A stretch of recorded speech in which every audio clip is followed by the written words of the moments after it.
नमस्कार मित्र. सध्या राजकारणात नरेटिव्ह हा शब्द सर्वांच्या चांगल्या परिचयाचा झालेला आहे.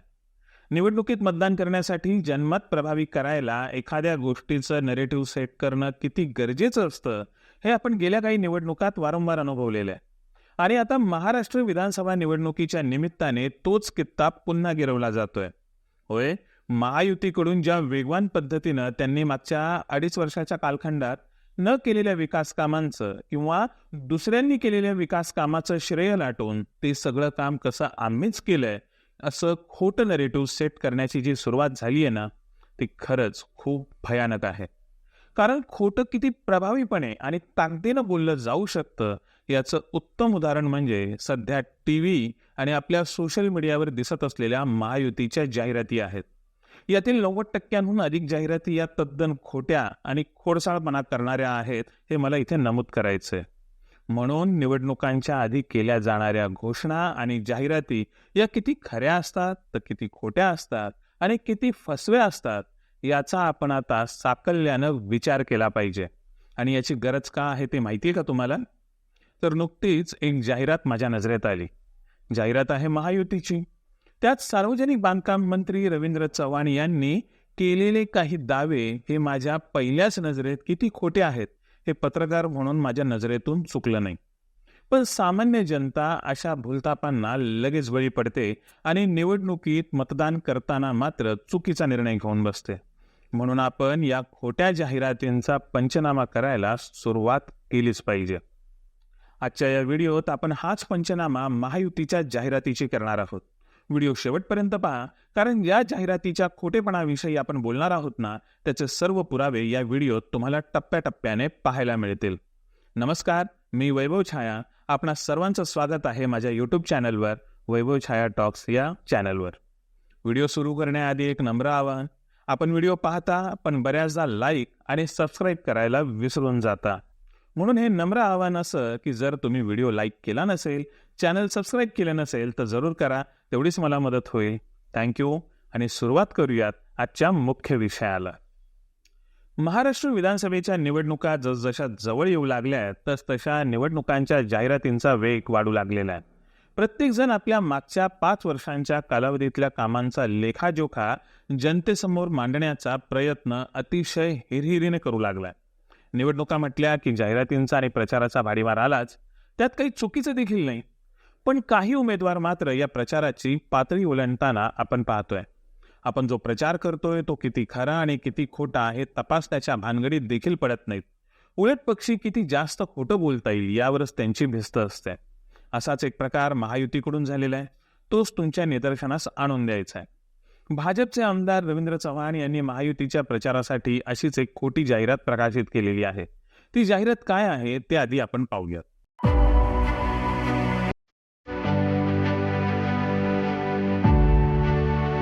महायुती सरकारने राज्यभरात रस्त्यांच्या कामांना वेग दिला.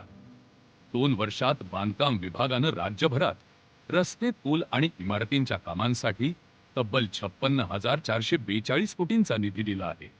त्यामुळे वर्षानुवर्षे रखडलेली कामं मार्गी लागली.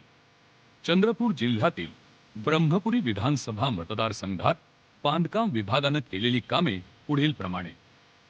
मुख्यमंत्री एकनाथ शिंदे, उपमुख्यमंत्री देवेंद्र फडणवीस, उपमुख्यमंत्री अजित पवार यांचं मार्गदर्शन आणि सार्वजनिक बांधकाम मंत्री रवींद्र चव्हाण यांच्या कणखर आणि दूरदर्शी नेतृत्वाखाली होत असलेल्या या कामांमुळे ब्रह्मपुरी मतदारसंघाच्या विकासालाही चालना मिळणार आहे.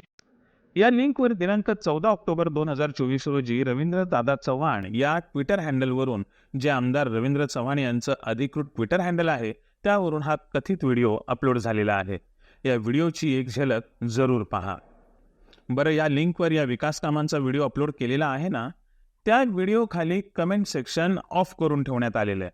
कारण कोणी येऊन त्यावर प्रश्न विचारू नये म्हणून हे कमेंट सेक्शन ऑफ ठेवण्यात आले का? जर आपण केलेली कामं, आपण करत असलेले दावे पूर्ण खरे असतील तर लोक त्याखाली येऊन जरूर अभिनंदन करतील. पण कमेंट सेक्शनच ऑफ ठेवण्यात आलेलं आहे. पण हाच व्हिडिओ फेसबुकवर जिथं जिथं अपलोड करण्यात आलेला आहे तिथे मात्र लोकांनी कमेंट सेक्शनमध्ये जोरदार टीका चढवलेली आहे.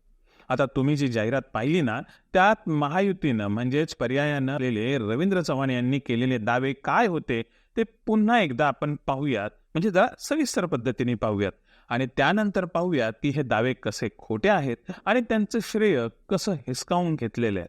तर त्यातला हा पहिला दावा तो तुम्ही बघा. राज्यात सार्वजनिक बांधकाम विभागाकडून 2 वर्षात 56,442 कोटी रुपयांच्या निधीचं वितरण करण्यात आलंय. माळडोंगरी रस्त्यावर बंधाऱ्यासह लहान पुलाचे बांधकाम करण्यासाठी 4.91 कोटी रुपयांचा निधी मंजूर करण्यात आला. ब्रह्मपुरी इथं मध्यवर्ती प्रशासकीय इमारतीचं बांधकाम करण्यासाठी 9.1 कोटी रुपयांचा निधी, तर न्यायालयीन इमारतीचं बांधकाम करण्यासाठी 9.92 कोटी रुपयांचा निधी देण्यात आलेला आहे. अधिकारी कर्मचाऱ्यांसाठी निवासस्थानांचं बांधकाम यासाठी 9.91 कोटी रुपये, तर शासकीय विश्रामगृहाचं विस्तारीकरण करण्यासाठी 3.38 कोटी रुपये आणि ग्रामीण रुग्णालयाचं विस्तारीकरण करण्यासाठीचा निधी होता 10.10 कोटी रुपये. आता हे 7 महत्वाचे दावे ज्या ब्रह्मपुरी विधानसभा मतदारसंघाच्या संदर्भात रवींद्र चव्हाण करत आहेत, त्या मतदारसंघाचं प्रतिनिधित्व तर विजय वडेट्टीवार करतायत. आणि कोणीही हे स्पष्टपणे सांगू शकेल की आज रवींद्र चव्हाण ज्या ब्रह्मपुरीमध्ये विकास कामं केल्याचा जो काही दावा करत आहेत, तो दावा खरं म्हणजे विजय वडेट्टीवारांनी केलेल्या कामाचं श्रेय लाटण्याचाच प्रकार आहे. मंत्रालयात एखाद्या प्रकल्पाची फाईल जेव्हा जाते ना मंजुरीसाठी, तेव्हा ती काही अशी सहज पारित होत नसते. प्रत्येक विभागाकडून ती आधी संमत करून घ्यावी लागते. त्यासाठीचा खर्च, आराखडा, निविदा या अनेक प्रक्रियांमधून त्या प्रकल्पाला जावं लागत असतं आणि हे कोणीही साधा माणूस सांगू शकेल. त्यासंबंधीचे अनेक डॉक्युमेंट्स तयार होत असतात. सभागृहामध्ये ते प्रकल्प आधी मांडावे लागतात. सभागृहाच्या अध्यक्षांच्या परवानगीने मांडण्यात आलेले प्रस्ताव पारित होत असतात. त्याचेही डॉक्युमेंट्स बनत असतात, हो ना? तर मग आता एक गंमत पहा. रवींद्र चव्हाण यांनी पदभार स्वीकारून फक्त 2.5 वर्षच झाली आहेत. या कालावधीत तर ते एकदाही ब्रह्मपुरी विधानसभा क्षेत्रात गेल्याचे दिसलेलं नाही. बरं, त्यांनी दावा केलेली ही सर्व कामं खूप आधीपासूनच चालू होती, प्रगतीपथावर होती. मग जी कामं करण्यासाठी त्या क्षेत्रातल्या आमदारानं, तिथल्या जनप्रतिनिधीनं प्रयत्नांची शर्थ केली, त्या लोकप्रतिनिधीच्या कामाचं श्रेय असं हिरावून घेणं हे कोणत्या नैतिकतेत बसतं, हा प्रश्न आता लोकच विचारू लागलेले आहेत. आता ही बातमी तपासूयात. विदर्भातल्या एका लोकप्रिय न्यूज पोर्टलवरची ही बातमी आहे. ही बातमी आहे 10 मार्च 2021 सालची. कोरोनाची पहिली लाट संपवून दुसरी लाट जोरावर होती तो हा काळ. देशभरात लॉकडाऊन लागलेला होता. मुख्यमंत्रीपदी उद्धव ठाकरेच होते. त्या काळातली ही बातमी आहे. बातमीचं शीर्षक काय आहे ते पहा. तर बातमीचं शीर्षक आहे, ब्रह्मपुरी क्षेत्रातील रस्ते, इमारत व पुलाच्या बांधकामासाठी अर्थसंकल्पात 170 कोटी रुपयांचा निधी मंजूर. आणि खाली फोटो आहे ब्रह्मपुरीचे आमदार विजय वडेट्टीवार यांचा. बातमीचा गाभा आहे तो की ब्रह्मपुरीत होत असलेल्या आणि प्रस्तावित असलेल्या विकास कामांसाठीच्या निधीची आणि इतर बाबींची पूर्तता विजय वडेट्टीवार यांनी कशी करून घेतली या संबंधीचा. बातमी काय म्हणते ते जरा पाहूयात. ब्रह्मपुरी क्षेत्रातील ब्रह्मपुरी, सावली आणि सिंदेवाही तालुक्यातील महत्वाचे रहदारी असलेले रस्ते नादुरुस्त असल्याने रहदारीस अयोग्य होते. या रस्त्याची राज्याचे मंत्री व या क्षेत्राचे आमदार विजय वडेट्टीवार यांनी प्रत्यक्ष पाहणी करून शासनास प्रस्ताव सादर करण्याचे निर्देश संबंधित अधिकारी वर्गाला दिले. शासन स्तरावर प्रस्ताव सादर होताच या सर्व कामांना प्रशासकीय मान्यता मिळण्यासाठी व अर्थसंकल्पात समाविष्ट होण्यासाठी संबंधित विभागास पत्रव्यवहार करून अथक परिश्रम घेतले. त्यांच्या अथक परिश्रमाला यश आलं असून नुकताच सादर करण्यात आलेल्या राज्याच्या सार्वजनिक बांधकाम विभागाच्या अर्थसंकल्पात ब्रह्मपुरी क्षेत्रातील ब्रह्मपुरी, सिंदेवाही आणि सावली तालुक्यातील रस्त्यांचे नूतनीकरण, मजबूतीकरण व डांबरीकरणासह इमारतींचे बांधकाम, पुलाचे बांधकाम करण्यासाठीच्या कामास प्रशासकीय मान्यतेसह 169,44,44,58,000 रुपयांचा निधी मंजूर झाला आहे. मग यात काय काय मंजूर करून घेतलं होतं बरं? तर राज्याच्या सार्वजनिक बांधकाम विभागाच्या अर्थसंकल्पाअंतर्गत ब्रह्मपुरी गडचिरोली राष्ट्रीय महामार्गावरील रेल्वे क्रॉसिंगवर रेल्वे उड्डाण पुलाचे बांधकाम करण्यासाठी 75 कोटी रुपये, ब्रह्मपुरी तालुक्यातील अधिकारी व कर्मचाऱ्यांसाठी ब्रह्मपुरी येथे टाईप 1 व 2 च्या निवासी इमारत बांधकाम करण्यासाठी 9,46,44,000 रुपये, सिंदेवाही शहरातील मुख्य रस्त्याचे बांधकामासाठी 20 कोटी रुपये, सिंदेवाही तालुक्यातील उमा नदीवर मोठ्या पुलाचे बांधकामासाठी 15 कोटी रुपये, इतर रस्त्यांसाठी एकूण 8 कोटी रुपये आणि इतर छोट्या मोठ्या 14 प्रकल्पाची मान्यता विजय वडेट्टीवार यांनी 2021 सालीच करून घेतलेली होती. आता तुम्हाला जी स्क्रीनवर लिंक दिसते ना, ती लिंक मी डिस्क्रिप्शनमध्येही टाकलेली आहे. या लिंकवर असलेला हा ग्रामविकास विभागाचा शासन निर्णय पहा.